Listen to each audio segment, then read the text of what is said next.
감사합니다. 자, 이 아침에 주신 하나님의 말씀 우리 누가복음 18장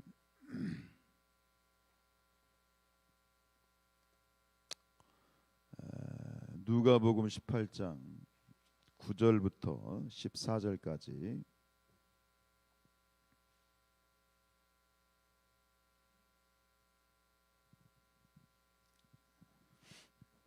누가복음 18장 9절로 14절 말씀 우리 같이 한 목소리로 받들어 읽겠습니다.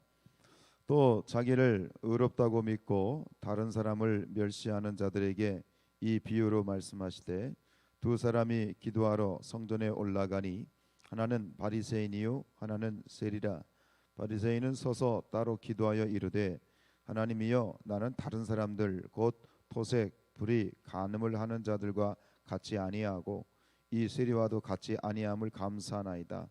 나는 일회에 2번씩 금식하고 또 소득의 11조를 드리나이다 하고 세리는 멀리 서서 감히 눈을 들어 하늘을 쳐다보지도 못하고 다만 가슴을 치며 이르되 하나님이여 불쌍히 여기소서 나는 죄인이로소이다 하였느니라.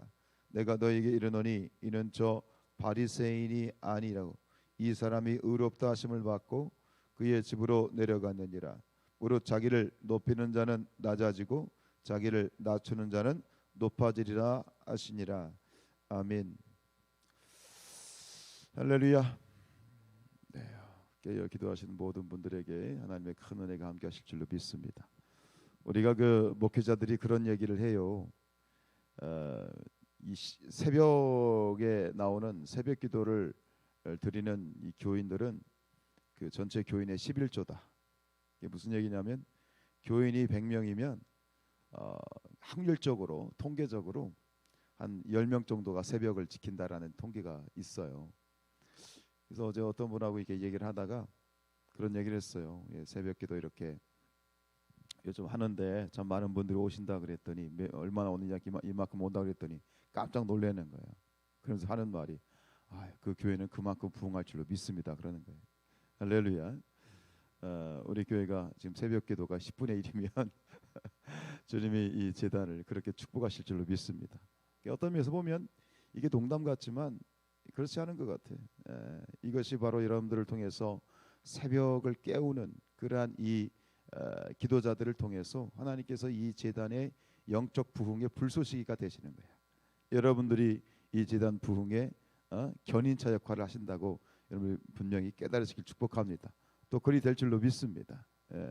여러분 새벽을 깨우시지 않다가 어쨌든 40일 우리가 작정을 하고 새벽을 깨우시면서 여러분들 어떤 마음이 드십니까? 전하고는 많이 다르지 않습니까? 이게 니들이 개 맛을 알아라는 그러한 CF도 있는데 뭐든지 맛을 알아야 이게 오래가요. 맛을 알아야 그게 잊혀지지 않아. 우리가 새벽 기도도 마찬가지예요. 기도의 맛을 여러분들이 깨닫기를 축복합니다. 전에 어떤 목사님이 제 섬기던 목사님이 그런 말씀을 하셨다고 그래요. 전 직접 듣지는 않았는데 가 목사는 금식의 맛을 아는 사람이야 뭐 그렇게 얘기를 했다고 그래요. 기도라고 하는 것이 그래요. 기도의 맛을 알아야 돼. 예배의 맛을 알아야 되고 신앙의 맛을 알아야 되고 말씀의 맛을 알아야 돼. 그래야 내가 이게 오래가고 그 오래간다기보다는 영원히 가는 거예요. 그래서 이 새벽을 깨우시고 새롭게 또 새벽을 깨우시기 시작한 우리 성도님들을 축복하면서 여러분들이 이 기도의 맛을 아시기를 축복하고 그런 은혜가 있어지기를 축복합니다. 여러분 우리가 새벽마다 또 시간마다 하나님 앞에 나와 기도하지만 오늘 성경을 보면 좀 안타까운 건 뭐냐면 어떤 사람의 기도는 하나님이 연락하시지만 또 어떤 기도는 하나님이 받지 않는다는 사실을 확인할 수 있어요. 창세기에 보면 두 형제가 하나님 앞에 예배하잖아요. 가인과 아벨이 하나님께 예배를 하고 제물을 드리지만 가인의 제사는 하나님이 받지 않으셨어요. 그런데 아벨의 제사는 하나님이 받으시죠. 기도도 마찬가지예요. 오늘 두 사람이 기도합니다. 하나는 바리새인이 기도하고 하나는 세리가 기도합니다. 그런데 한 사람의 기도는 하나님이 받지 않으셔요. 그리고 한 사람의 기도를 하나님이 의롭다 여기시고 흠양하십니다. 오늘 여러분들의 기도와 우리의 기도가 하나님 앞에서 하나님이 받으시는 기도가 되어야 될 줄로 믿습니다. 너희가 너희가 받지 아니함은 구하지 아니함이다. 근데 구하여도 너희가 받지 못하는 것은 정욕으로 쓰려고 구합니다. 이것도 여기서 우리가 주시는 말씀에서 주신 지혜는 뭐냐면 분명히 하나님이 받으시는 기도가 있다. 저도 마찬가지고 여러분도 마찬가지고 우리의 모든 기도가 하나님이 받으시는 기도. 아멘. 하나님이 연락하시는 기도가 될 수 있기를 축복합니다. 왜 지금 여기서 바리새인의 기도를 하나님이 받지 않으셨는가? 여러분들 잘 아는 내용이잖아요. 스스로 의롭다 여기는 거예요. 기도자의 자세가 뭐냐면 그 반대로 이러거지. 지금 세리는 어떤 사람이에요? 세리라고 하는 사람 자체는 죄인의 괴수예요. 객관적으로도 그래요. 객관적으로 세리는 아주 나쁜 놈이에요. 근데 중요한 건 뭐냐면 이 세리가 하나님 앞에서 지금 뭐라고 기도해요? 지금 뭐라고 기도하죠? 13절에 보면 멀리 서서 감히 눈을 들어 하늘을 쳐다보지도 못하고 가슴을 치면서 이렇게 기도하죠. 하나님이여 불쌍히 여기십시오. 나는 죄인입니다. 우리 기도하는 사람들에게 있어서 모든 그리스도인들이 마찬가지겠지만 특별히 하나님 앞에 응답받기를 원하여 기도하는 자들의 이 기도 가운데 가장 시급하고 가장 최우선적인 기도는 뭐냐면 회개의 기도예요. 회개가 선행되어져야 돼요. 신앙생활하면서 기도하면서도 역시 막 스스로 나는 의롭습니다. 자신의 의로움이 앞서는 기도는 절대 응답받지 못합니다. 나는 죄인입니다. 하나님 나를 불쌍히 여겨주십시오. 그 겸손한 기도, 그 회개의 기도를 하나님이 받으시는 거예요. 바리새인 나는 의롭습니다. 난 저 사람보다 죄가 없고요. 나는 일주일에 2번씩 금식하고요. 그런 교만한 기도를 하나님 어떻게 받으실 수 있겠어요? 절대적으로 겸손하시길 축복합니다. 절대적으로 회개하시길 축복합니다. 그래서 기도의 순서가 있지만 이 기도 가운데 하나님께서 회개의 기도, 그래서 하나님이 연락하시는 제물은 우리의 상한 심령이라 그런 말씀이 있지 않습니까? 이 땅의 모든 기도하는 자들, 특별히 오늘 우리 성산교회 안에서 이 부흥의 견인차 역할을 하고 계신 여러분들의 우리의 모든 기도 가운데에서 이 기도가 연락되기 위해서는 가장 시급한 것은 오늘 우리의 회개가 있어야 된다. 여러분, 회개 기도라고 하는 것은 내가 지금 당장 죄가 있어서 하는 기도가 아니라 회개 기도라고 하는 것은 우리 모든 그리스도인들이 해야 되는 기도예요.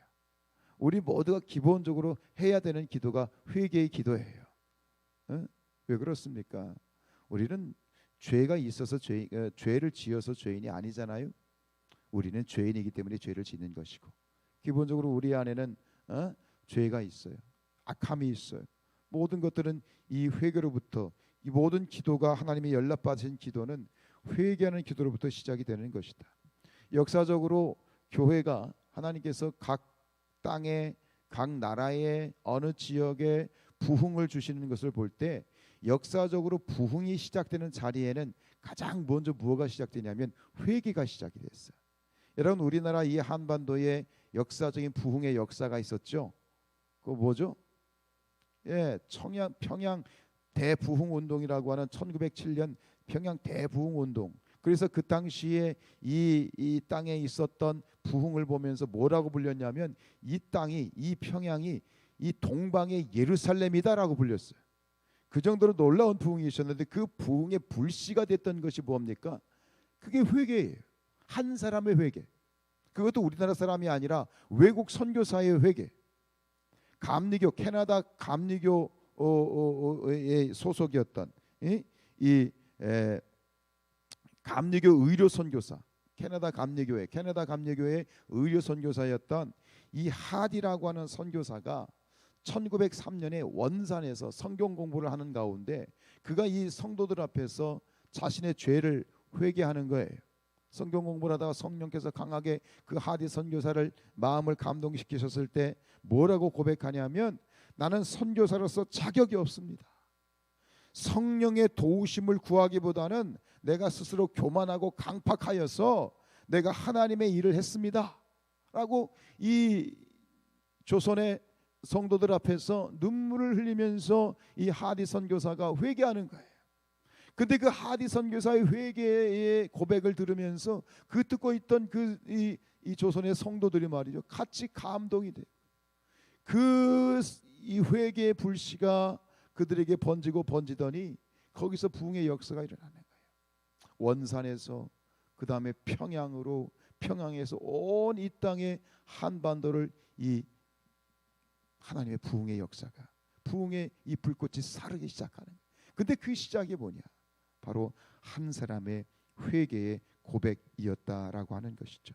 여러분, 진정으로 회개하는 한 사람이 기도하지 않는 한 민족보다 귀하다.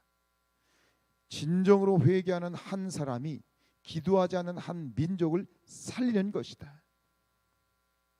우리가 기도하지만 하나님이 보시죠. 우리의 중심을 보시는데 진심으로 회개하는 회개의 기도를 보셔요.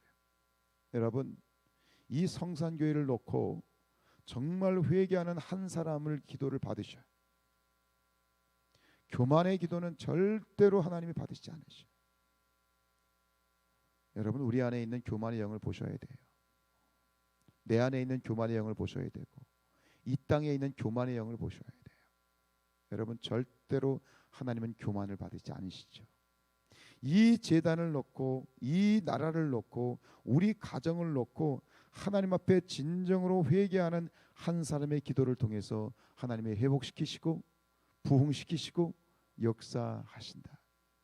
기억하시길 바랍니다. 여러분, 이스라엘 백성들이 광야 40년 동안 끊임없이 하나님 앞에 범죄하였어. 그때마다 하나님이 너무너무 화가 나셔가지고 내가 이 백성을 내가 저 애굽에서 이끌어온 걸 내가 후회한다. 내가 쓸어버리겠다. 그때 그 하나님 앞을 가로막고 서서 하나님 안 됩니다. 이 민족을 멸하실 거면 저를 죽이십시오. 저를 밟고 지나가십시오. 라고 그렇게 하나님 앞에 회개하며 중보했던 한 사람 때문에 이스라엘 민족이 살았어요. 그게 누구죠? 그게 모세인 거예요. 이 금송아지 사건이라고 하는 참 말도 안 되는 그런 사건을 저질렀을 때 하나님께서 이스라엘 민족을 다시 멸하시겠다고 하셨을 때 모세가 이렇게 기도합니다. 하나님, 이제 저들의 죄를 사하시옵소서. 그렇지 아니하시오면 원하건대 주께서 기록하신 책에서 내 이름을 지워버려 주십시오. 하나님, 이 민족을 만약에 멸하실 거면 제 이름을 저 하늘나라 생명책에서 지워주십시오. 이렇게 기도하는 거예요. 모세가 그렇게 기도했어. 여러분, 민족을 놓고 우리가 하나님 앞에 기도자로 쓰임받는 자들은 다른 사람의 죄를 내 죄로 끌어안고 기도하는 거예요. 이게 기도자의 자세야.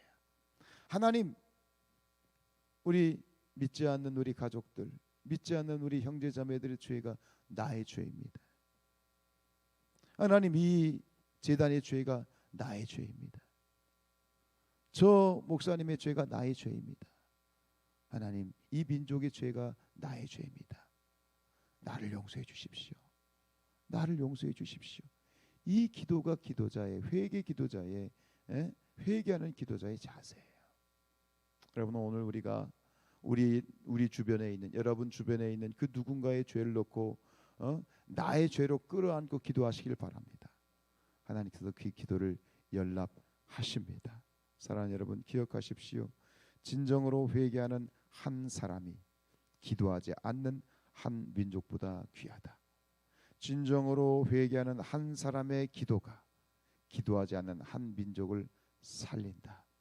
오늘 이 땅 가운데, 특별히 오늘 이 시대 가운데 가장 시급한 기도가 뭐냐? 가장 급한 기도가 뭐냐? 회개하는 기도이다. 그 회개하는 기도를 통해서 제단이 살고 여러분의 가정이 살고 이 민족을 살리는 그런 기도자들이 되시기를 주님의 이름으로 축복합니다.